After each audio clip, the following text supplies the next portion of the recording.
हम लोग आ चुके हैं एक दूसरे वीडियो में। हम लोग पहला पार्ट पढ़ चुके हैं। पहला पार्ट में ट्रेन में बेसिक कॉन्सेप्ट के बारे में बताया था और इसमें दो टाइप का करवाए थे। अब आते हैं, ये तीसरा टाइप क्वेश्चन है, टाइप 3 है। तो चलिए देखते हैं क्वेश्चन में क्या कर रहा है। एक 48 किलोमीटर प्रति घंटा की चाल से जा रही रेलगाड़ी अपने से आधे लंबाई की गाड़ी को जो विपरीत दिशा में आ रही है वो 42 किलोमीटर की चाल से आ रही है, उसे 12 सेकंड में पार करती है। तो दोनों ट्रेन की लंबाई क्या होगी? तो इसमें दोनों ट्रेन की लंबाई पूछ रही है, तो हम सबसे पहले जानेंगे कि पहला ट्रेन अगर एक्स होगा तो दूसरा ट्रेन क्या होगा, एक्स बटा टू होगा। और हम इस पहला वीडियो में हमने बताया था कि दूरियां हमेशा जुड़ती हैं। तो इसको जब जोड़ देंगे तो हमें क्या मिलेगा, 2x यानी कि 3x अपॉन 2। ये क्या हो जाएगा, आपका डिस्टेंस हो जाएगा। तो आगे बढ़ते हैं, जब विपरीत दिशा में ट्रेनें जाएं तो उनकी चालें क्या होती हैं, आपस में जुड़ जाती हैं। तो जब विपरीत दिशा में ट्रेन जाएंगे तो चाल जुड़ जाएंगे आपस में, तो स्पीड क्या होगा आपका, यहाँ पर 48 और प्लस 42 हो जाएगा। इसका मतलब क्या हो गया, 90 किलोमीटर प्रति घंटा। और जब कोई चाल किलोमीटर में रहे तो हम उसको क्या बोलते हैं, जब उसको हम 5/18 से गुना कर देते हैं तो वो चाल क्या हो जाता है, मीटर प्रति सेकंड में हो जाता है। तो इसका मतलब 18×5 = 90 और 5×25 25 मीटर प्रति सेकंड। अब बात करते हैं, अब जानते हैं डिस्टेंस अपॉन स्पीड बराबर टाइम होता है। तो क्यों ना ऐसे भी कर सकते हैं, 3x/2 बराबर के डिस्टेंस हो गया, डिस्टेंस बराबर क्या होता है, टाइम इंटू स्पीड होता है। तो यहाँ पर 25 रख सकते हैं, यहाँ पर 12 रख सकते हैं, 12 सेकंड में पार कर रही है। तो 3 चौके 12, 25 चौक 100 और 100 दूनी 200। इसका मतलब x का मान कितना है, 200।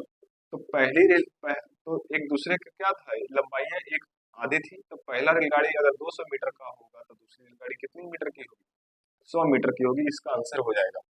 अब अगला वीडियो की बात करते हैं, तो दो रेलगाड़ी जिसकी लंबाइयों का अनुपात 4:5 है, यदि उनकी सापेक्ष चाल 90 किलोमीटर हो तो दोनों एक दूसरे को 72 सेकंड में पार करे, तो दोनों की लंबाइयां क्या होगी। तो देखते हैं, यहाँ लंबाई का अनुपात ले लेंगे। लंबाई का अनुपात हमें दे दिया है 4, यहाँ 4x मान लेते हैं, एक 5x मान लेते हैं। तो लंबाइयां टोटल 9x हो गई। तो 9x यहाँ पर लिख लेंगे और 90 किलोमीटर चल रही है, इसको क्या कर लेंगे, 5/18 से भाग दे देते हैं, यहाँ पर 72 कर लेते हैं। 18 चौक 72 और 9 दहे के 90, 10 पचे 50 और 50 दूनी 50 चौक 100। इसका मतलब है कि x का मान कितना आ जाएगा, 200 आ जाएगा। जब x का मान 200 हो जाएगा तो यहाँ पर 200 गुना कर देंगे तो 2 चौक 800 हो जाएगा, ये 800 मीटर का होगा। और यहाँ 2 से गुना हो जाएगा तो यहाँ पर 1000 मीटर का हो जाएगा। यहाँ पर 200 का गुना है, यहाँ पर भी 200 का गुना है।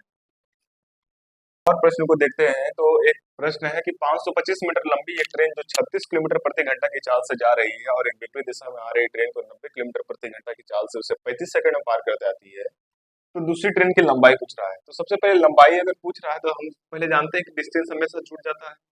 तो ये 525 और प्लस उसको मान लेते हैं x। और यहाँ जब दोनों चाल विपरीत दिशा में है तो विपरीत चाल भी क्या हो जाएगा, जुड़ जाएगा। इसका मतलब 90 प्लस यहाँ पर क्या हो जाएगा 36, जहाँ एक 126 किलोमीटर प्रति घंटा हो गया। अब 126 किलोमीटर प्रति घंटा है तो उसको हम क्या कर लेंगे, मीटर प्रति सेकंड में हटा लेंगे तो यहाँ 7 से कट जाएगा, यानी कि 7 पचे 35 मीटर पर सेकंड। अब क्या करना है, यहाँ पर जब दूसरी की चाल पूछा है तो 525 प्लस x, ये डिस्टेंस हो गया, बराबर दूरी क्या है हमारा, चाल क्या है 35, और समय भी हमको कितना लिया था, 35 लिया था। ये 35 का होल स्क्वायर 1225 हो जाएगा, ये 525 वहां पर जाके घट जाएगा। 25 में 25 गया डबल जीरो आ जाएगा, और 12 में से 5 गया 7 आ जाएगा। इसका मतलब x, यानी कि दूसरी जो ट्रेन की जो लंबाई है वो कितना मीटर है, 700 मीटर हो जाएगी। अब आते हैं एक अगले सवाल पर, तो दो ट्रेन जिसकी लंबाई 800 मीटर और एक 1000 मीटर है, जब वो एक ही दिशा में जाती है तो एक दूसरे को 90 सेकंड में पार कर जाती है, और जब विपरीत दिशा में जाती है तो एक दूसरे को 18 सेकंड में पार कर जाती है, तो दोनों ट्रेनों की चाल क्या होगी। तो सबसे पहले हम लोग जानेंगे कि डिस्टेंस हमेशा बराबर होता है, इस डिस्टेंस हमेशा जोड़ा जाता है। तो जो लंबाई होगी वो 800 और 1000 अर्थात 1800 मीटर की लंबाइयां हो जाएगी दोनों को। जब वो एक दिशा में जाती है तो इसका मतलब है कि 1800 जब एक दिशा में जाएगी तो क्या होगा, चाल घटेगा। तो मान लिया जाए कि पहला ट्रेन मतलब ए होगा तो दूसरा ट्रेन को बी मान लिए, तो कितना सेकंड में पार कर रही है, 90 सेकंड में पार कर रही है। तो एक शून्य से एक शून्य 9 दूनी 18, इसका मतलब ए माइनस बी बराबर कितना हो जाएगा, 20। दूसरा मानते हैं, वही 1800 मीटर को पार करने में ए प्लस बी अर्थात विपरीत दिशा में जाएगी तो चाल जुड़ जाएगा। 18 सेकंड में पार करती है तो 18 से 18 खत्म, ए प्लस बी बराबर कितना हो जाएगा, 100 हो जाएगा। ये दो समीकरण बन गए हैं, एक और 2। अब आगे आते हैं, तो a प्लस बी बराबर आ गया आपका 100 और a माइनस बी बराबर आपका है 20।